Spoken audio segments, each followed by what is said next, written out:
Bismillahirrahmanirrahim. Assalamualaikum warahmatullahi wabarakatuh. Kita berjumpa lagi saudara seiman di luar sana. Alhamdulillah ya, hari ini kita berjumpa untuk siri yang ke-79 ya. Segala puji bagi Allah Rabbul Alamin yang telah merezekikan kita hidup lagi pada hari ini ya. Dan juga selawat dan salam untuk Rasulullah sallallahu alaihi wasallam, keluarga baginda dan para sahabat yang mengikutinya sehingga hari kiamat. Semoga Allah melimpahi mereka dengan pahala-pahala yang berganda dan menetapkan kedudukan yang tinggi di sisinya ya. Menjelang maghrib pada hari ini, kita telah pun menjalani seharian daripada seawal subuh tadi sehinggalah ke saat-saat menjelang maghrib begini ya. Dan ini merupakan di antara waktu-waktu yang kita mustajab sekiranya kita memanjatkan doa kepada Allah Ta'ala ya. Dan sebagai manusia, kita adalah makhluk yang bersosial. Allah jadikan manusia itu mustahil dia boleh hidup dengan sendiri-sendiri sahaja. Ya, mustahil kita memerlukan sahabat, ahli keluarga untuk kita bergaul dengannya. Malahan manusia yang baik itu adalah orang-orang yang mempergauli masyarakat sekeliling, ahli keluarganya dengan keadaan yang baik berbanding mereka yang menguslah, menyisihkan diri mereka seumpamanya pergi bertapa dan menyisihkan diri daripada masyarakat dengan menganggap bahawa masyarakat itu boleh menimbulkan permasalahan yang besar kepada mereka. Sebenarnya mereka keliru dalam keadaan begitu. Malahan Rasulullah sallallahu alaihi wasallam mengatakan manusia yang baik itu adalah mereka yang berada di tengah-tengah masyarakat dan dapat menjalani kehidupan bermasyarakatnya dengan baik ya. Dan dalam kehidupan seharian itu kita ini mungkin sebaik mungkinlah, tapi saya tidak fikir yang kita sampai tak ada langsung dapat mengelakkan diri kita daripada mengatakan sesuatu tentang orang lain. Hatta sungguh kita pun mengetahui bahawa itu merupakan dosa ya, seperti ghibah dalam bahasa Arabnya, dan dalam bahasa Melayu kita, bahasa Malaysia kita panggil mengumpat ya. Kita sedia maklum bahawa dosa ghibah, dosa mengumpat ini merupakan dosa yang sangat besar sekali.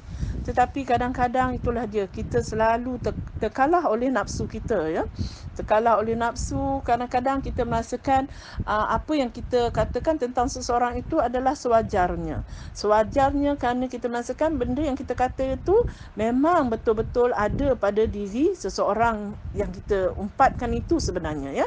Namun itu tetap saja merupakan ribah ya, tetap saja merupakan satu dosa besar yang sangat-sangat kita dipertanggungjawabkan nanti di hadapan Allah Subhanahu Wa Taala seandainya kita tidak melakukan perkara-perkara yang sepatutnya untuk kita memohon kepada Allah keampunan dan mensucikan dosa kita, dosa ribah kita, dosa kita mengumpat itu di dunia ini lagi ya. Sebagaimana di dalam Al-Quran, Allah mengatakan bahawa perbuatan ghibah, iaitu perbuatan mengumpat itu sungguh sangat buruk dan sangat jahat ya, terhadap pelakunya. Yang mana Allah Subhanahu Wa Taala berfirman di dalam surah Al-Hujurat ayat yang ke-12, dimuliai dengan Allah mengancam kita, mengingatkan kita agar kita jangan menaruh prasangka terhadap sesama kita.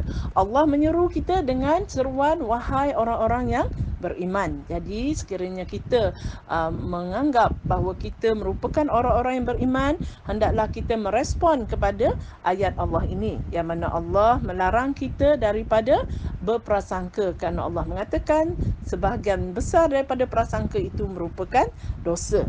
Dan seterusnya Allah mengingatkan kita, jangan kamu saling mencari-cari kesalahan orang lain, dan janganlah ada di antara kamu yang mengumpat sebahagian yang lain.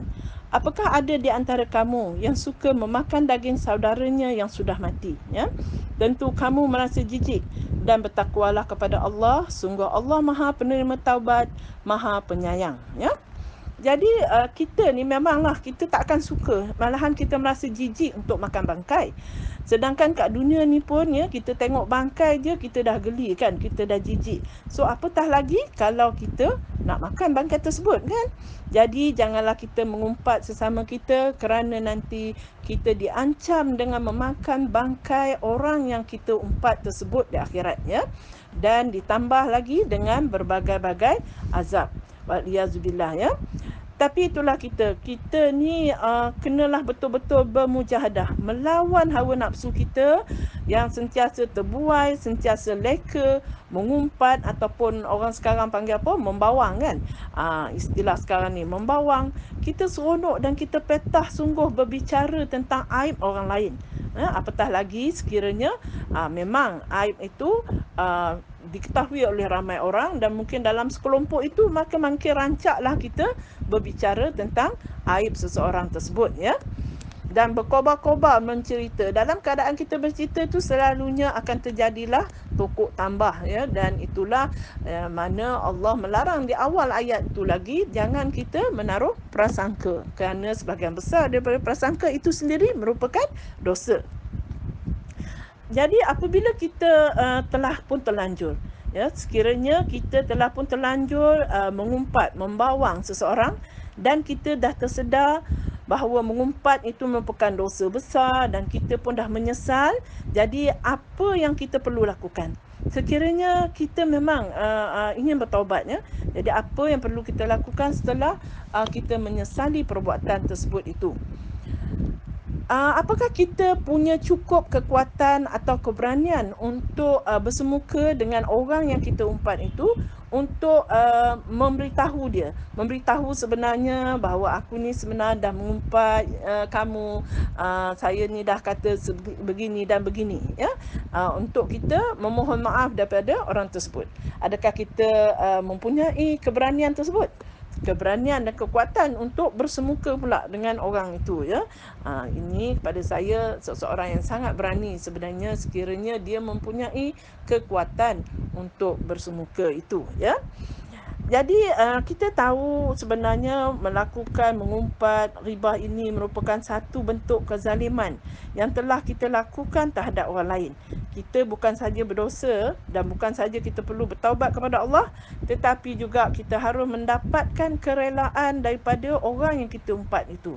Kerana Allah tidak akan mengampunkan kita selagi orang yang kita umpat itu tidak memaafkan kita ya.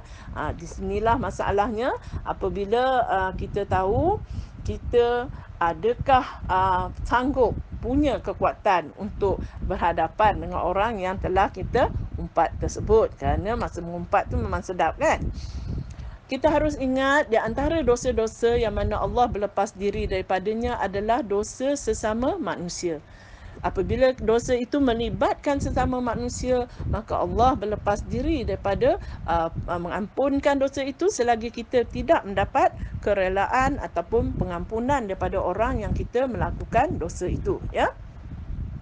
Dan keberangkalian besar untuk orang tersebut marah atau sakit hati pada kita itu sangat memungkinkan ya, sekalipun mungkin kita ada kekuatan untuk bersemuka memohon maaf daripada orang yang telah kita umpat itu, kita harus bersedia menerima risiko sekiranya orang tersebut marah ya, sakit hati akibat daripada apa yang telah kita lakukan terhadap dia, mungkin akan mencetuskan pergaduhan ataupun permusuhan yang jauh lebih besar mudaratnya.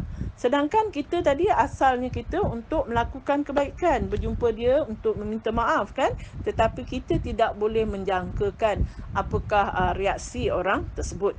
Ya. Jadi masalah ni sebenarnya pernah ditanya oleh seorang pelajar di Masjid Nabawi dahulu ya kepada seorang syekh, iaitu Syekh Profesor Dr. Abdul Muhsin Al-Badar Hafizahullah ya, yang mana Syekh mengatakan, Syekh memberikan 3 solusi ataupun 3 cara yang boleh kita lakukan dalam hal kita untuk memohon maaf kepada orang tu sekiranya kita tidak ada keberanian, maka kita lakukanlah 3 perkara ini ya.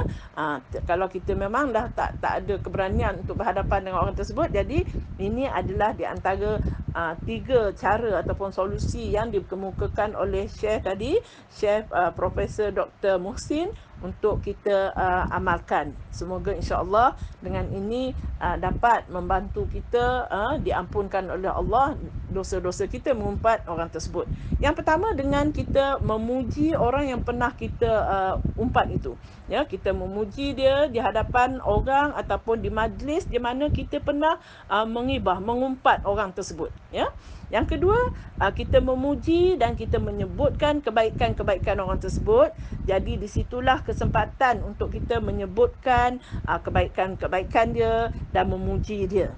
Ya, yang ketiga adalah dengan caranya kita mendoakan untuknya kebaikan dan memohonkan keampunan kepadanya, kepada Allah, tanpa sepengetahuannya. Jadi yang pertama tadi kita puji dia di hadapan orang yang dulu kita pernah mengumpat dia, jadi kita perbetulkanlah supaya perbetulkan persepsi orang terhadap orang yang kita umpat ini. Ya, kita puji baik, sebenarnya dia baik, dan kita katakanlah apa-apa kebaikan orang tersebut, ya. Begitu juga kalau kita mengumpat itu di suatu tempat yang satu majlis dan satu keramaian, dan ada beberapa orang yang menghadiri yang ahli koram lah, orang kata ahli koram majlis tingkap tu kan, mesyuarat tingkap yang mengumpat membawang ni. Jadi sebaiknya kalau kita dapat memperbetulkan semula tentang orang yang kita suatu hari dulu kita telah umpat dia, kita ceritakanlah kebaikan-kebaikan dia, ya, memuji dia di khalayak yang tadinya dahulunya itu pernah kita umpat si fulan tersebut. Dan yang ketiga inilah yang paling penting, iaitu kita mohon kepada Allah semoga Allah mengampunkan dosa-dosa dia. Permohonan kita ini, doa kita kepada Allah tanpa sepengetahuannya itu di antara asbab mujarabnya, mustajabnya doa seorang Muslim terhadap saudara Muslim yang lain, ya, yang mana kita mendoakannya dalam keadaan ghaib, iaitu tanpa kehadiran dan sepengetahuan orang tersebut, ya. Semoga Allah Subhanahu Wa Taala menjadikan kita jauh dari dosa besar yang selalunya kita tak sedari ni, ya, kita tak perasan pun, sebab macam seolahnya dah jadi perkara biasa untuk kita mengunjing ataupun mengata, mengumpat orang ni, ya. Sebab itulah kita jangan jadikan dia sebagai habit, ya. Betul lah seperti pepatah Melayu, kalau kita ingatkan, orang Melayu selalu mengatakan kerana mulut badan binasa, ya. Betapa banyak terjadinya permusuhan ekoran daripada rasa sakit hati, asbab daripada kejahatan dan kelancangan mulut seseorang, ya. Seandainya kita tahu bahawa betapa setiap hari sebenarnya anggota tubuh badan kita ini semuanya berseru kepada lidah dengan mengatakan bahawa lidah pada hari ini beruntung atau celakanya nasib kami ini tergantung kepada mun lidah. Jadi seluruh anggota ini menyeru kepada lidah, kerana jika lidah pandai menjaga tutur lisannya, maka tidaklah anggota badan itu terseret sama akan terseksa di hari kiamat nanti. Oleh kerana itu, ya, hendaknya kita berpada-pada dan berfikirlah sejenak, berfikir sekejap sebelum kita melontarkan kata-kata yang mungkin pada kita ringan saja. Mungkin pada kita perkara itu simple sangat, tetapi dia bagai bola api yang boleh membakar dada orang yang mendengarnya, ya. Hendaklah kita sentiasa mengambil berat apa yang kita keluarkan oleh lisan kita ini, kerana sesungguhnya ianya akan diminta pertanggungjawaban di hadapan Allah nanti. Daripada kita mengeluarkan kata-kata yang menghiris hati orang lain, lebih baiklah kita gunakan lisan kita ini untuk beristighfar di atas segala dosa-dosa kita, ya. Semoga bermanfaat. Subhanakallahumma wa bihamdika asyhadu an la ilaha illa anta astaghfiruka wa atubu ilaik.